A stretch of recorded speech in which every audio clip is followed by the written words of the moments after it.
Guys, I don't know about you, but I feel like we are at a turning point for Dan Hooker's career. His mentality going into this fight and the things that he's been saying in the media have been crazy. The guy's like a little bit unhinged, but I have so much love for Dan Hooker. He reminds me of like the Kiwi boys I used to know growing up as a kid.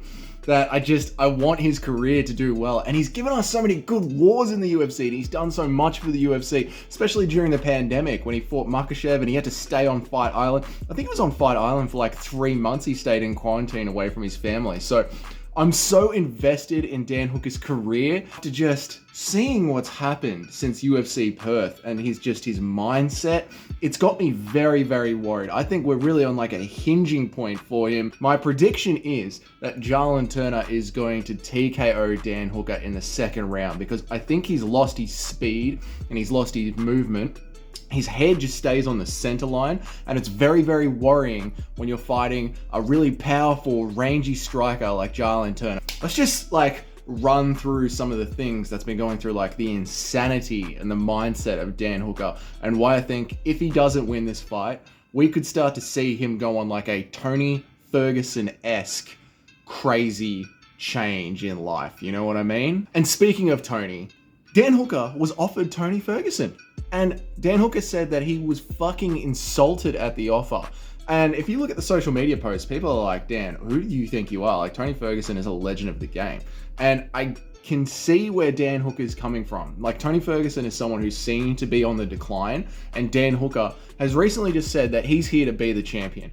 And Dan, I don't know if you're there, man. And that's what makes this weekend so important for him because he has really chosen a hard fight to test himself. Like a Tony Ferguson fight for him at this stage in his career, it would have been the perfect thing for him to do. Like Dan Hooker is a big name. Tony Ferguson is a big name. They would have put on a little bit of a war. It's a super winnable fight for Dan Hooker. Tony Ferguson wouldn't have given up. He would have stayed in there. It would have been an awesome show on a pay-per-view.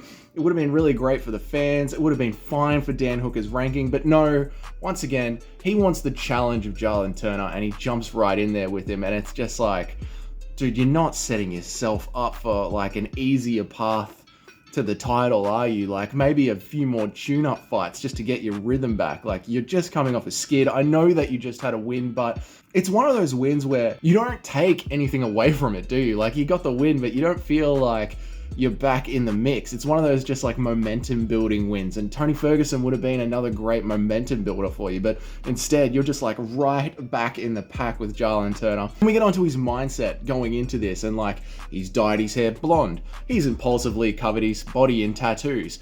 I watched his interview, he's starting to slur his words, and you're just like, as a fan of someone who loves you, man, I can see the decline happening. And as we get into this weekend, it's like, dude, if you don't win this, you are going to decay mentally. Like your ego is crumbling around you. He's got this new Super Saiyan look, like he's trying to channel his inner Charles Oliveira. Like Dan Hooker is having a midlife crisis right now.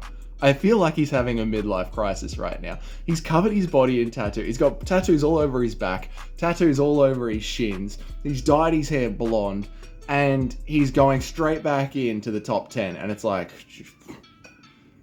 interesting choices, Dan. Interesting choices, mate. Of course, there's a controversy as well that came out of Australia. He called out Islam Makhachev for cheating.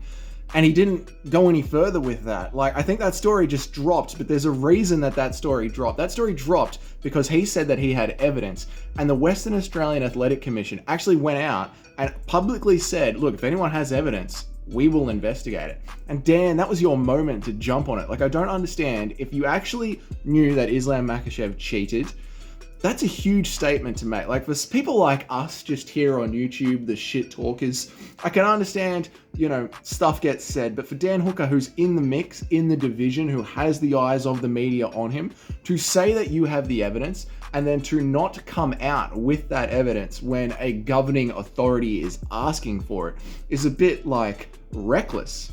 And this is what has been going through my head. Dan Hooker has been making reckless decisions. The hair, the tattoos, the fight choices, accusing fighters of cheating, getting governments involved publicly and then just backing away and staying silent for, what has it been, 5 months, 6 months? just staying quiet when that happens. These are reckless decisions, and Dan Hooker is meant to be a rangy, smart striker. He's meant to think of the fight, analyze it, pick his shots, and out kickbox his opponent. That's the kind of fighter he is. He sees himself as some sort of Wonder Boy-esque fighter of the lightweight division, and what he's presented to us over the last 6 fights and over his fight interviews is a reckless boxer mentally. And that is not Dan Hooker's style, and that's not going to play into this fight going against Jalin Turner. That's super dangerous. So it's one of those things where you sit back, and I'm going to be there on Sunday watching this walkout, thinking about it all, being like, this is it. You know, this is it for Dan Hooker. It's going to have me on the edge of my seat being like, are we about to see one of the boys? One of the Oceania region boys who was in the mix? Are we about to see him go on that slide and decay into CTE? Proper CTE is coming for Dan Hooker, especially if he gets beaten up by Jalin Turner. And I think he will get beaten up by Jalin Turner because, again, that speed just isn't there. He's losing that movement, and Jalin Turner is just looking great. Like, I know Mateusz Gamrot gave him a real run for his money in the wrestling, but Dan Hooker's not a wrestler.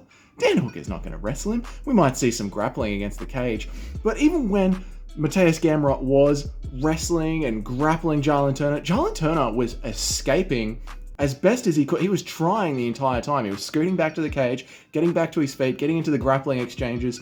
So the question is Dan Hooker a better grappler and a better wrestler than Mateusz Gamrot?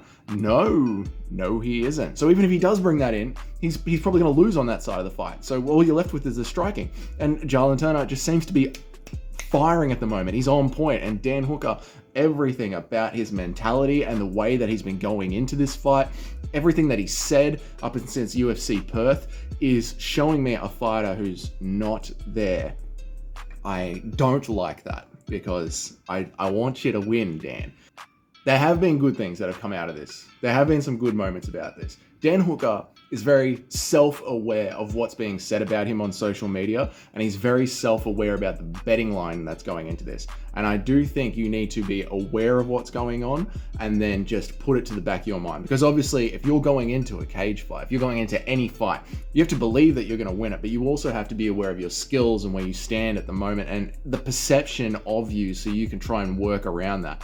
And I think Dan is aware of his perception of himself and where he stands in the rankings and why the betting line is what it is. But because he's got this recklessness in him, and it could be CTE from all the damage that he's taken, but because he's got this recklessness in him, he's aware of it all, and he's like, forwards anyway, let's go for it. So Dan Hooker is proving that he's got the fight in the fighter. I am going to be freaking out all weekend while the fight is happening. Guys, let me know down in the comments, how do you see it going? I see Dan Hooker getting finished in the second, but I'm hoping that we see Dan Hooker edge it out on points and win a decision. I don't know. I can't wait. I'll see you guys in the next video. Like and subscribe. Thanks for watching. See you next time.